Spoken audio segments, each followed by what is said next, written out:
a exposição da noite, chamamos o nosso irmão Fernando, que Deus o ilumine. Obrigado.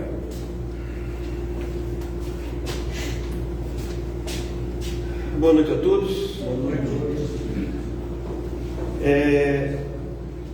Eu sempre tive muito interesse sobre Jesus. Eu até estudei no colégio de padres por 7 anos, colégio Marista, e sempre tive muito interesse. Mas eu achava que Jesus Cristo era simplesmente mais um profeta. Eu não tinha a dimensão do que era Jesus. Então, quando eu migrei para o Espiritismo, que não faz muito tempo, fazem apenas 12 anos, eu estou com 70 anos, então 58 anos mais ou menos, é que eu entendi o que era o Espiritismo, me interessou o Espiritismo, ok? Então eu comecei a estudar, me interessei bastante por esse tema Jesus, e eu encontrei aqui na nossa biblioteca esse livro aqui, Jesus, simplesmente o nome, Jesus. O que é? É da editora Alta de Souza. E ele faz uma coletânea de várias passagens de Jesus falado em livros espíritas, livros do Espiritismo. Então essa foi a base de que eu comecei a estudar. E tem tanta informação sobre Jesus, principalmente a parte científica, que geraram 3 exposições. Essa é a primeira exposição, tá bom, gente? E é muita responsabilidade falar sobre esse tema, porque vai chegar um determinado momento que você pode até gerar uma polêmica entre vocês. E está totalmente aberto a quem quiser questionar alguma coisa, quem quiser perguntar alguma coisa ou tirar qualquer dúvida sobre o assunto, tá? Mas então a gente falando de Jesus sempre remete ao Evangelho, óbvio, né? Da Bíblia.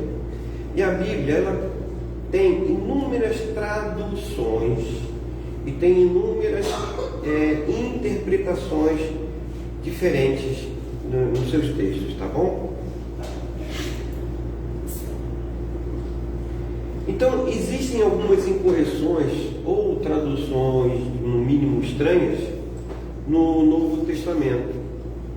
Mas nada que está no Novo Testamento compromete a essência da mensagem do Cristo, tá ok? Está tudo correto. A essência está toda correta. Então, ela está sujeita a erro. Por que ela está sujeita a erros? A Bíblia. Porque ela foi escrita por seres imperfeitos como nós. Tá bom? Mas como eu disse, principalmente os 4 evangelhos, eles foram escritos muito tempo depois.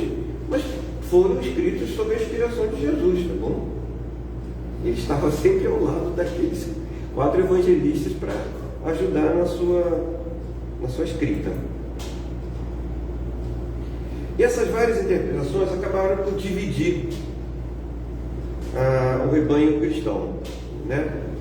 Em várias doutrinas. Os evangélicos, por exemplo, têm uma série de doutrinas, série de igrejas, a católica, e assim foi. E aqui, antes de entrar no tema dessa exposição, para ilustrar, eu vou citar somente 2 exemplos que, segundo o Espiritismo, foram erroneamente interpretados. Uma delas é a história da ressurreição de Lázaro, né? E Jesus foi muito claro, ele falou: Lázaro dorme, ele estava dormindo, ele não estava morto. Então não fez milagre, entre aspas, nenhum. Ele simplesmente estava cataléptico, ele estava com catalepsia. Então Jesus foi lá e acordou. E Jesus falou: Lázaro dorme. E também um outro caso é do juízo final. O que é o juízo final, na verdade? Se você ler a Bíblia direitinho, vocês vão ver que é exatamente isso que eu estou falando para vocês. O que é o juízo final? É o dia que nós desencarnamos. Cada um tem um dia do juízo final. Na verdade, nós vamos ter vários dias de juízo final. Nós desencarnamos, passamos por um juízo que nós mesmos fazemos. Por isso que muitas vezes tem relatos que a pessoa repassou a vida toda naquele momento que estava no momento de quase morte, em volta à vida, passou minha vida toda em questão de segundos. É isso. Ali é o juízo final. Tá bom? Para quê? Para a gente ver aonde é que a gente vai depois da morte. Se a gente só fez coisas boas, a gente vai para um bom lugar, não é isso?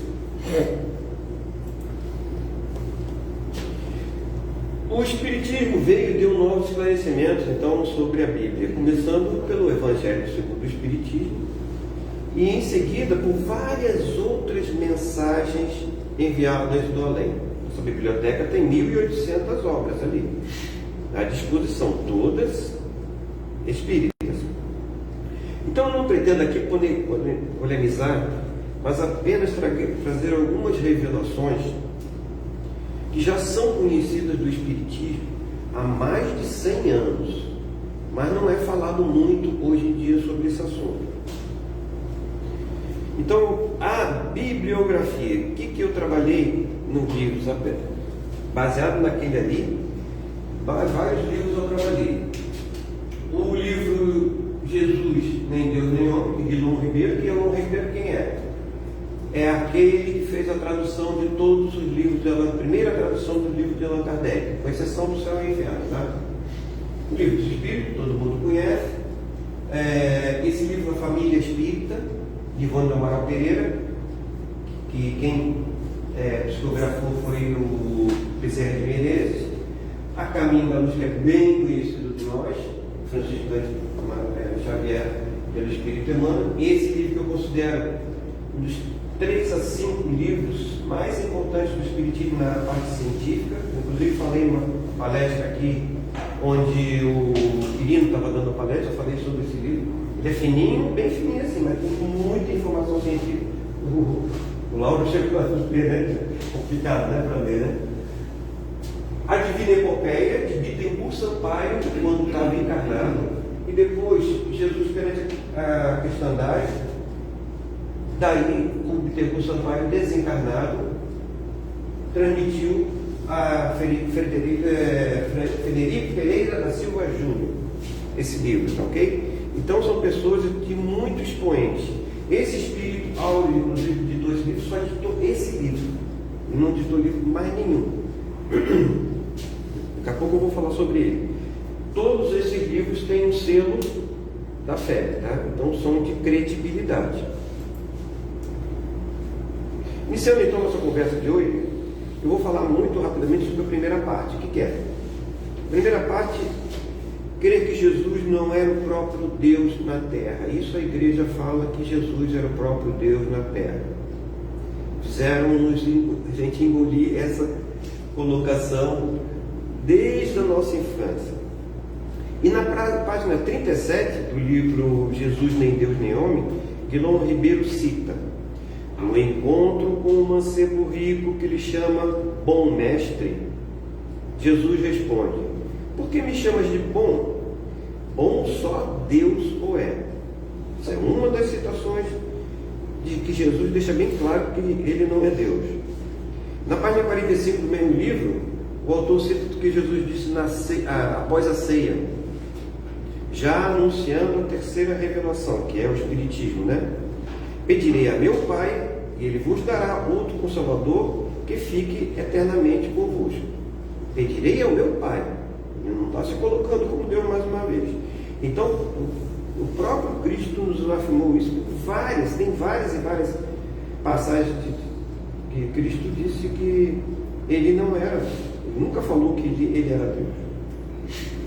E sim, Filho do Deus, como todos nós. E é enviado por Ele à Terra. Então fica a pergunta: qual a causa da crença de algumas religiões de que Jesus era o próprio Deus na Terra? De onde foi tirada essa conclusão, essa ideia? Na página 44 do livro, título dessa palestra, Guilom Ribeiro escreve: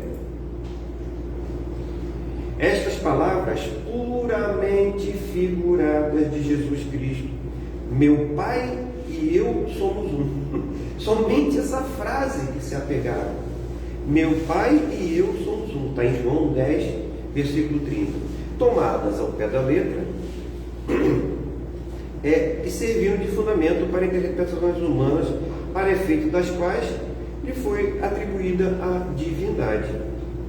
Jesus assim falou, continua Guilom, para exprimir a unidade de pensamento que existia, pela afinidade fluídica, pela pureza e pelo amor entre Deus e o Cristo.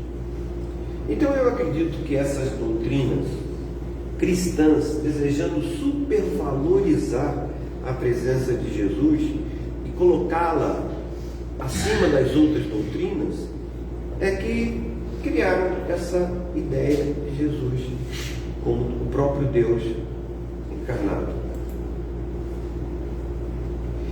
Agora vamos entrar então num assunto mais polêmico aqui, que eu achei mais interessante, que eu gosto muito de tratar e de estudar sobre isso.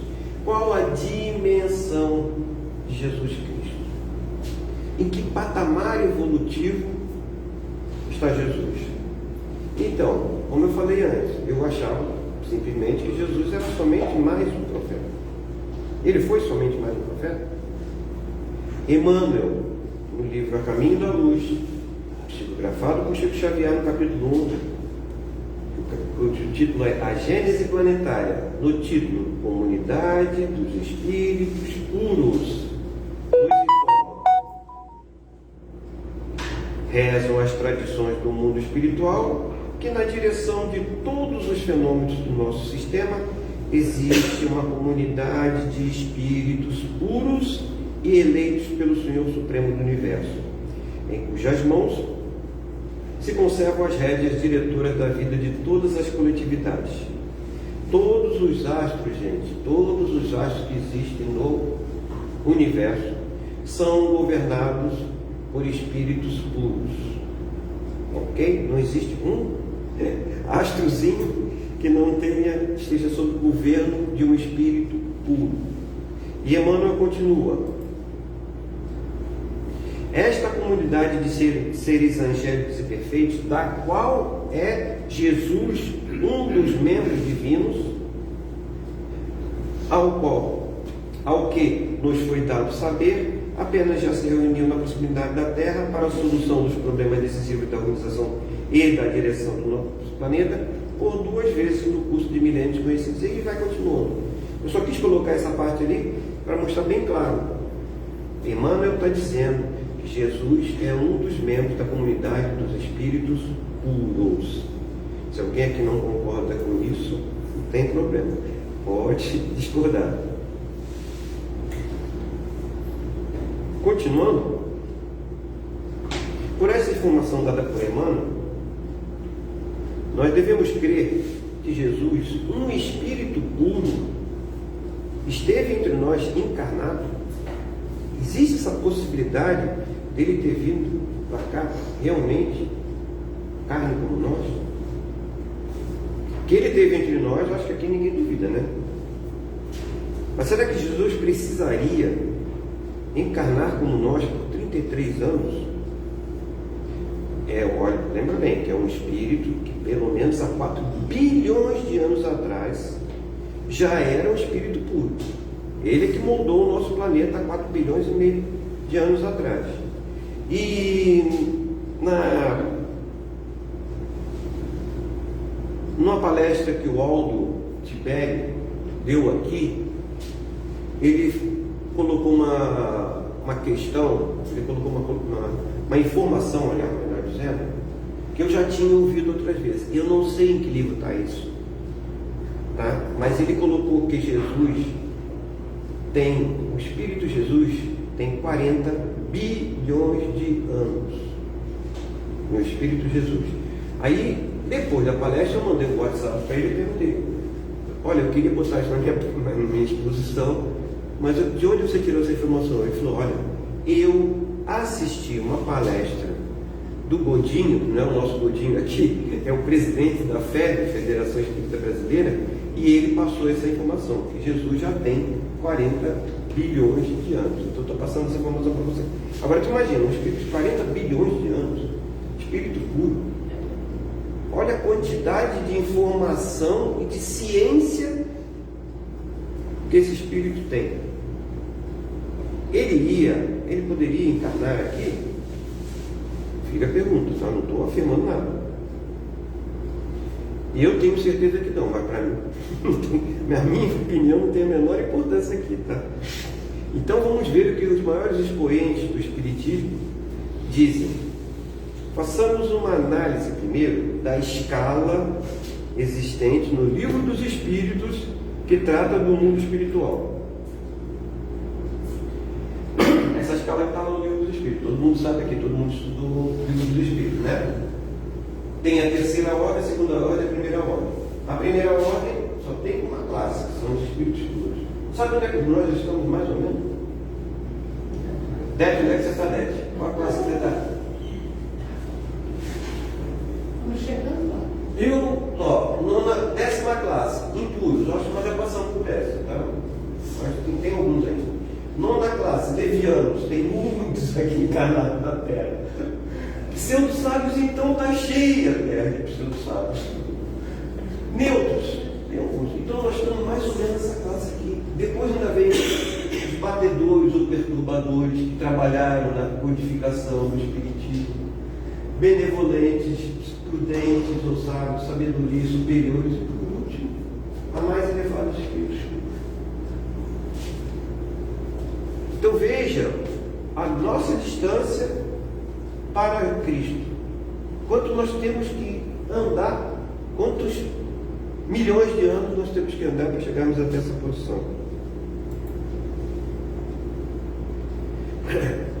Nós sabemos que espíritos de uma determinada classe não podem encarnar num mundo cujo espírito seja uma classe superior.